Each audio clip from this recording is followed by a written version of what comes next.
right here before me, please? Court on record today, January the 30th, 2012. Mr. Jones, I'm here to set your bond this morning. I don't know anything about your individual case. If you do not understand the law that you're charged under, I'll be glad to explain the law to you. You have a charge of possession of a weapon during a violent crime and also a charge of murder. You have the right to have an attorney present with you when you go into court. If you cannot afford to hire an attorney, I will be glad to screen you to see if you qualify. That will be based upon your income, and then that will be applied to federal guidelines. You have a next appearance date scheduled for March the 9th at 9 o'clock in the morning at the courthouse at 109 Park Avenue, with a second hearing date scheduled for June the 1st, 1:30 in the afternoon at the same courthouse, 109 Park Avenue. You also have a right to what is called a preliminary hearing. What happens in that hearing, the state is prosecuting you. They have to come in and give sworn testimony before the judge to establish probable cause. What was your intent, your knowledge, your involvement? Did you violate the laws of the state that you've been charged under? If they cannot establish probable cause, then your charges can be dismissed at this hearing, but you can be directly indicted if there's enough evidence to take before a grand jury. This is the form to request that hearing. You will need to turn this in to your attorney or give it to the solicitor on your next appearance date of March the 9th. If you fail to turn it in to one of the parties, then that means you have possibly waived your right to have this hearing. Do you understand the charge of possession of a weapon during a violent crime? Yeah. On that charge, if you're found guilty, it can carry a sentence of up to 5 years and or a fine in the discretion of the court. Do you understand the charge of murder? Do you understand the law pertaining to murder? Yeah. That can carry up to life imprisonment or the possibility of death, according to the law. On these charges, Mr. Jones, do you wish for me to screen you for a court-appointed attorney? Do you have the income to hire an attorney on your own?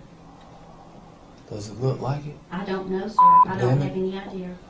I just ask that you answer my questions. Are you currently employed? No. Do you want me to screen you for an attorney? No. You going to hire your own? I don't need one. Mr. Jones, I never advise anyone to go into court regardless of the charge without an attorney.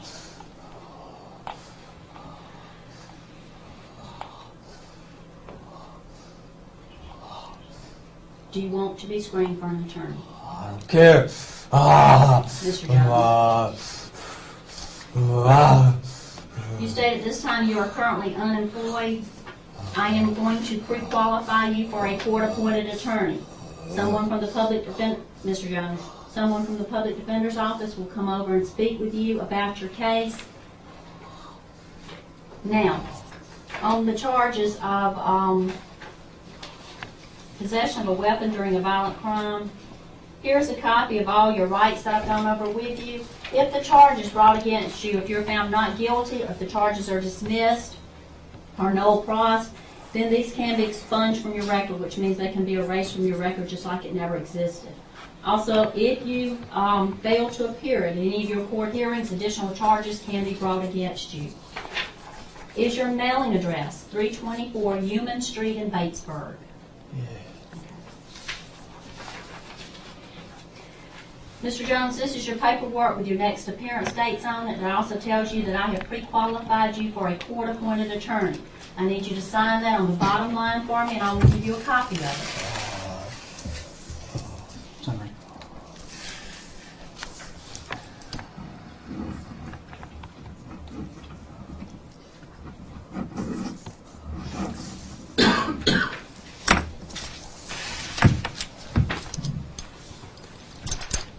And Yes, ma'am. We're going to request that the defendant be ordered not to have any contact with the victim's family, please. okay. Anyone else like to make a statement? Okay. Mr. Jones, there is going to be a condition that you're not to have any contact with the family of the alleged victim. Do not call, email, text message, no type of electronic communications. Don't have any of your friends call them and try and harass them in any way, because you will have to answer to the court if you do. On the charge of murder, because it does carry life or death imprisonment, then I am not allowed to set a bond on that. You have to go before a circuit court judge to have a bond set. I have given you your rights on that charge. On the possession of the weapon during a violent crime, I'm going ahead and setting your bond at $10,000 on that charge. Understand you cannot be released until you go before a circuit court judge to have your bond set on the murder charge, and you also have a hold on you for another county, so even after that bond is set, the possibility is that you will not be able to bond out. I need you to initial on the front stating you understand your first appearance date for me. You gonna initial right here?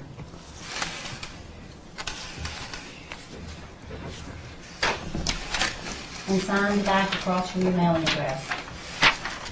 You know, so right here. Mr. Jones, do you have any questions pertaining to anything that I have told you thus far?